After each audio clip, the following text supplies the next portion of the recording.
Bueno, una vez más estamos juntos y hoy quiero hablarles especialmente de la música y de la poesía. Si debemos o no debemos enseñar música y poesía en los más chiquititos. Mi tesis, y yo creo que la tesis educativa clásica es que sí. Comenzando con Platón en la República, donde él dice que las 4 actividades que tienen que hacer los más pequeños, entre ellas está gimnasia y luego música, puesto que la música es muy importante para la República, o sea, el tipo de música que escuchan es importante. Hay música que debe ser escuchada y hay música que debe ser incluso prohibida, dice Platón, pero él dice que hay que comenzar con gimnasia y con música. Si tomamos al gran educador John Senior, nuevamente en ya el siglo XX, nos dice John Senior lo mismo, que a los niños ahí se comienzan con gimnasia y luego también con música e historia.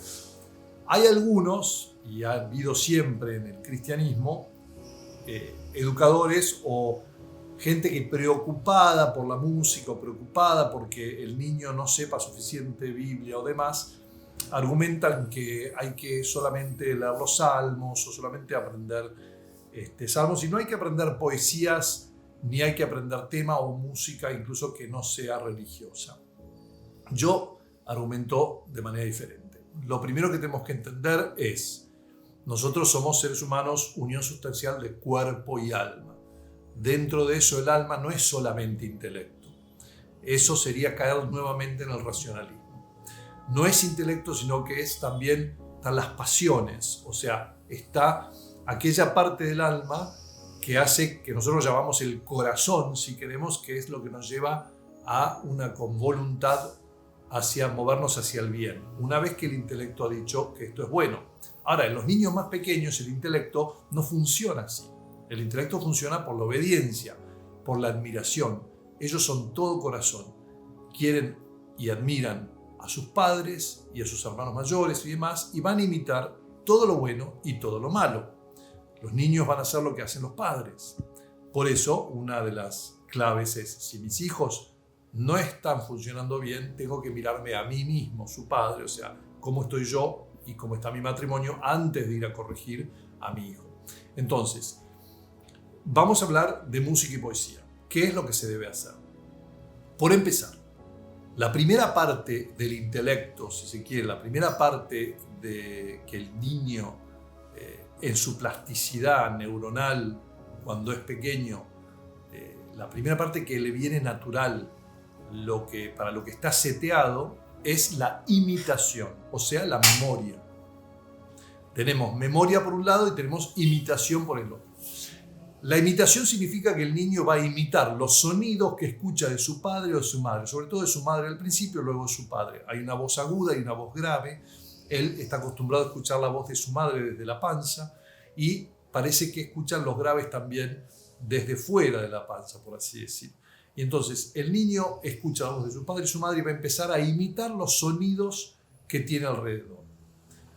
Está estudiado que la música, por ejemplo, la música clásica o la música ambiental clásica, sobre todo la de Mozart, como gran ejemplo, bien estructurada y compleja matemáticamente, ayuda muchísimo al desarrollo de las neuronas de ese niño. Cuando el niño es bebé, tiene una plasticidad enorme y se va formando a una velocidad gigante, va haciendo evolución en su conocimiento, en su desarrollo intelectual. La voluntad, ¿cómo la manejamos? Porque mientras que el niño va imitando, o sea, usando sonidos, memorizando sonidos de una manera facilísima, porque todo es como si fuera una cera donde yo le pongo un sello, el cerebro en ese momento para el niño va imitando sonidos. ¿Qué pasa con la voluntad?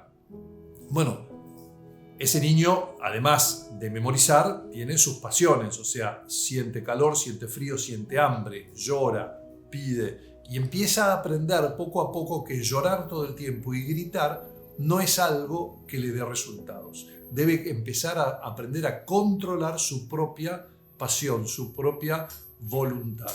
Y eso que se va haciendo con los padres se puede hacer moviendo el alma hacia las cosas bellas, buenas, bellas y verdaderas, pero las cosas bellas sobre todo. La belleza es lo primero que le impacta al niño. La belleza de su madre, la belleza de su entorno, que se empieza a acostumbrar, pero sobre todo la belleza de los sonidos.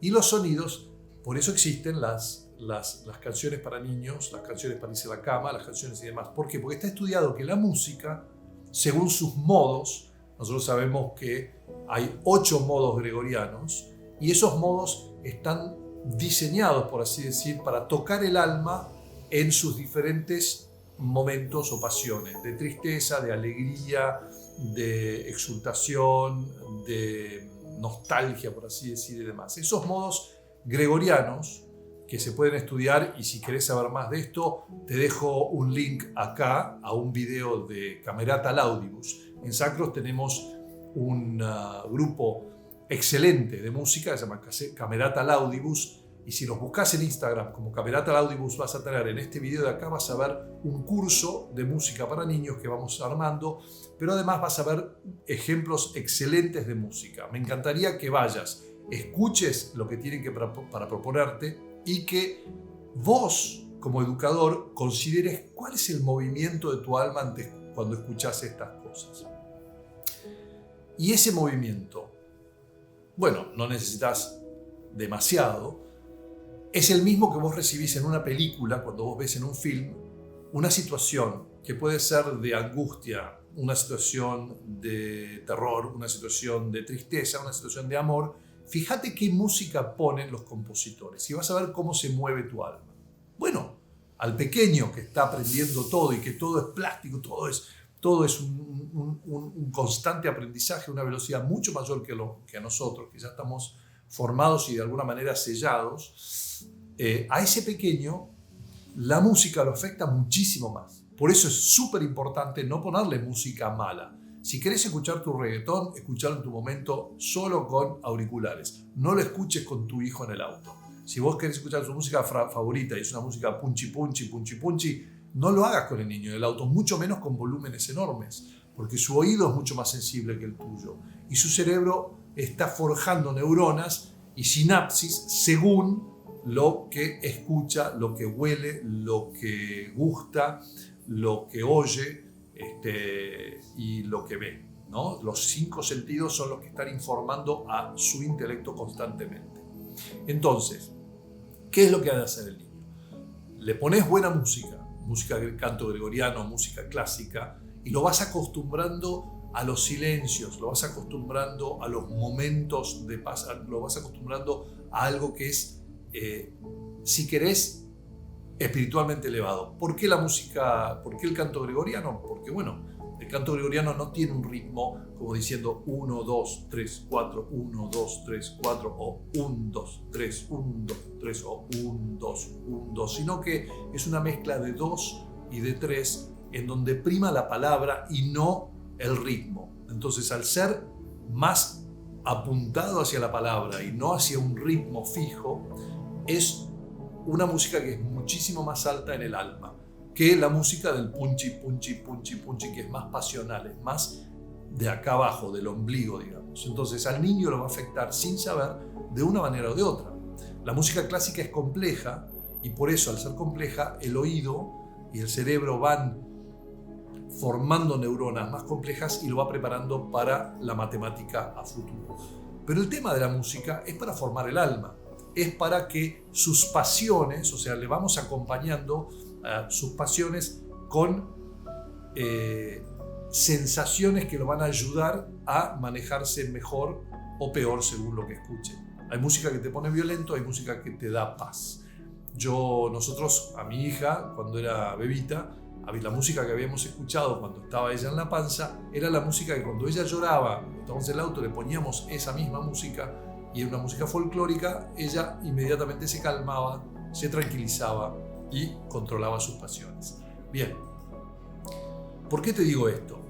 Porque si nosotros decimos, bueno, no, que no escuchen música, que simplemente lean o aprendan poesía, imagínate una película en donde simplemente escuche los diálogos. Está bien, es una obra de teatro, puede ser. Y una obra de teatro demanda un esfuerzo intelectual que el niño no tiene. Y sin música, y sin espectáculos, sin el resto de los sentidos, ¿cuánto crees que va a aprender tu hijo de eso? ¿Cuánto crees que se va a fijar? Mucho menos que si pones todos los sentidos. ¿Por qué? Por aquel principio que te he dicho varias veces, que cuantos más sentidos use el niño o la persona en aprender algo, más profundo, más fijo y firme se queda grabada en el cerebro, el intelecto, lo que ha aprendido. Entonces, te animo a acompañar, como en las películas, lo que ellos leen, que lo reciten, también la música que escuchan, lo que ellos vean, lo que ellos gusten, todo debe ser bueno, bello y verdadero. Y en la belleza de la música, nosotros queremos enfatizar especialmente toda aquella que le haga bien al alma. ¿Y cuál es ella? Bueno, pues el canal de Camerata Laudibus te puede ser una excelente guía, así que te animo a ir ahí.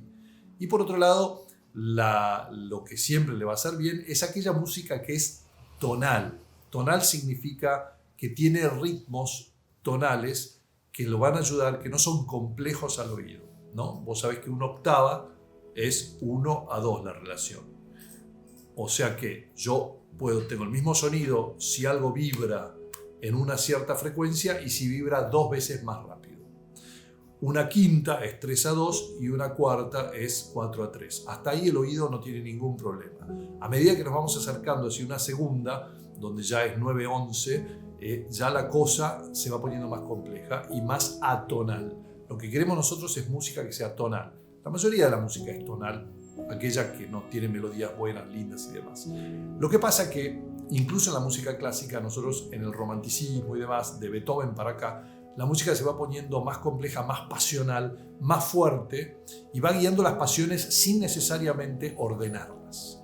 Hasta que llegamos a algo como Wagner y demás, que es muchísimo más complejo, mucho más largo y mucho más cansino. Yo recomiendo del barroco a lo clásico en música clásica, o sea, hasta Mozart, hasta esa época, Haydn, Handel, Mozart y antes Corelli, Bach, Albinoni, etc. Y por el lado de la música moderna, que la historia que se cuenta, que sea una historia que se comprenda, por ejemplo, una balada, música folclórica, alguna música country en Estados Unidos también son como historias, y que sea obviamente con un ritmo que no lo exalte o lo excite demasiado al niño. De todas maneras, la música es importante porque es algo que va a formar parte de la vida formativa del alma y es una manera en donde involucramos otra manera de aprender, porque muchas cosas se aprenden los niños cuando las cantan. Fíjense que sus hijos, incluso los adolescentes y los hijos de 10 años, se aprenden canciones que escuchan en la radio y se acuerdan la letra de memoria. Pero si uno les hace memorizar una poesía así nomás, les cuesta mucho más. A menos que hayan hecho este trabajo muchísimo cuando eran más niños. ¿Por qué? Porque la música va fijando el contenido de una manera clara. Si yo estoy contando una historia, no es lo mismo cantarla que simplemente leerla.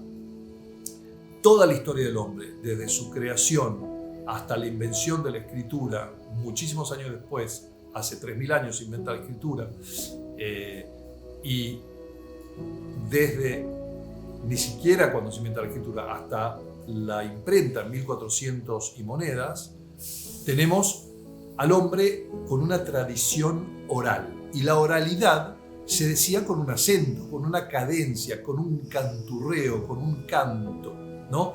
¿Ustedes creen que la Ilíada y la Odisea se narraban canta o musa la furia de Aquiles, el hijo de Peleo y las muertes que causó? No, evidentemente era una canción, no es canta o musa. Había una cadencia, había una especie de canto gregoriano, por así decir, griego, antiguo. Y de hecho el research que se ha hecho ha mostrado que tenían el acento griego que varía y demás. Había un cantito, es como ser esos acentos que tienen un cantito. En Argentina puede ser el cordobés que tiene un cantito, o algunas provincias tienen un cantito mayor, incluso el porteño tiene un cantito que cuando nos imitan nos dicen, nos imitan ese canto, ¿no? En fin, entonces el punto es que es evidente que el canto integrado a la palabra es algo muy del ser humano. Es más, si tomamos al Silmarillion de Tolkien, dice, al principio Ilúvatar cantó, hizo música. Y yo estoy convencido, porque la liturgia es la actividad más natural del hombre, más importante y más alta del hombre, y la liturgia debe ser siempre cantada. Yo estoy convencido de que Dios cantó cuando creó, que de alguna manera el canto es mucho más natural que la palabra hablada, que el canto es anterior, por así decir, a la palabra hablada. No tengo evidencia de esto, pero es intuitivamente para mí así. Y por eso a un niño, a un bebé, la madre ¿cómo le habla? Le habla con ese idioma que se habla a los más chiquititos. ¡Oy, chiriri, ¿cómo estás? ¡Ay, qué! ¿Cómo estamos? Turururirí. O sea, se hacen sonidos, se hacen, ¿cómo se dice? Guturales, ¿no? Se hacen esos arrullos y arrumacos que se hacen a los niños, y son sonidos que son canturreos, son musicales, ¿sí? Entonces, eso por el lado del canto. Y por el lado de la poesía, ¿qué deben aprender los niños? ¿Cualquier poesía o solamente los salmos o solamente poesía religiosa? No, yo diría que toda poesía que es buena, bella y verdadera, pueden aprenderla. Mucho más si la juntan con música. Obviamente que los salmos son súper importantes porque son la oración que el Espíritu Santo nos ha dado, como la oración que cuando Dios se reza a sí mismo, por así decir. Dios nos ha enseñado cómo rezarle, cómo hablarle a Él en los salmos. Y los salmos son fundamentales. Salmo 22, por ejemplo, aprenderlo. El Salmo, Dios el Señor es mi pastor, nada me puede faltar, etcétera, etcétera. Hay salmos que son muy fáciles de aprender y que yo recomiendo que se deben aprender, así como se deben aprender las oraciones. Pero hay poesías, desde las de Santa Teresa de Ávila, desde la de San Juan y demás, pero hay poesías simples. En la literatura inglesa, por ejemplo, los grandes poetas tienen todos poemas para niños. Y los poemas para niños son muy útiles en la educación, porque muchos de ellos nos ayudan a ordenar las pasiones, pero a ordenarnos, a dar virtudes. Por ejemplo, hay un poema en donde al niño se le enseña que es muy simpático, ¿no? Dice, durante el verano me voy a la cama de día, sin embargo, durante el invierno yo me voy a la cama de noche. ¿Qué es lo que le estamos enseñando al niño? El niño está aprendiendo que los días, el largo de los días varía entre verano e invierno. Es una experiencia que tiene y lo aprende en una poesía. Y cuando recibe esa experiencia el niño, cuando la vive, se acuerda de esas canciones, de esas poesías, y en esa poesía la puede recitar, y al recitarla la vive y la aprende de una manera poética. Ustedes saben que nosotros con John Senior hablamos siempre del aprendizaje de manera poética. El alma debe formarse poéticamente primero. Si vamos a la antigüedad, Hesíodo era un pastor tornado en un poeta, y por su capacidad de poeta, las musas lo inspiran a dar toda la teogonía griega.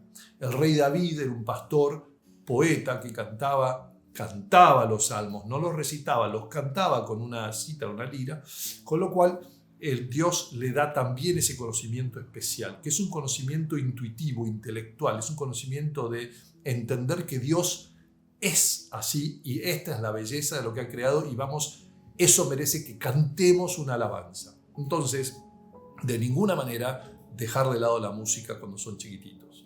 Y la poesía que aprendan, que sea una poesía que además nos sirva para poder ayudar a los chicos a aprender los buenos hábitos. Hay un montón de cosas. También la geografía, un montón de hechos se pueden aprender. Muchas cosas de la historia, los niños se lo acuerdan porque los poetas han escrito las grandes gestas, los poemas épicos y demás, tienen partes que son magníficas. Ya con que un niño se memorice el canta o musa, la furia de Aquiles, hijo de Peleo, y las muertes que causó entre los grandes guerreros, etcétera, etcétera, ya que aprenda eso, era un clásico en latín aprender la Eneida, el principio de la Eneida de Virgilio, de memoria. Todas esas cosas son además formativas. Entonces, ¿qué es, en resumen, lo que debemos hacer? Es cuando los niños son más chiquititos, porque naturalmente están dados a la memoria, van a memorizar poesías, van a memorizar contenido, pero antes van a memorizar lenguaje. Ese lenguaje va a entrar mucho mejor si le agregamos música, si les damos música, si les enseñamos a cantar, si cantamos con ellos. Y van a empezar, además de memorizar cosas buenas, bellas y verdaderas, a controlar sus pasiones y a aunar criterios entre la pasión y lo que estoy diciendo, o sea, la pasión que sufro, la pasión que tengo y lo que estoy diciendo, para que de esa manera tengo un aprendizaje completo, con muchos sentidos y una formación del intelecto mucho más acorde a lo que es el ser humano. Y de esa manera vamos a poder acompañar, como dice Tolkien, a ese Dios que cuando crea, canta, y a todo le ha dado esa proporción o esa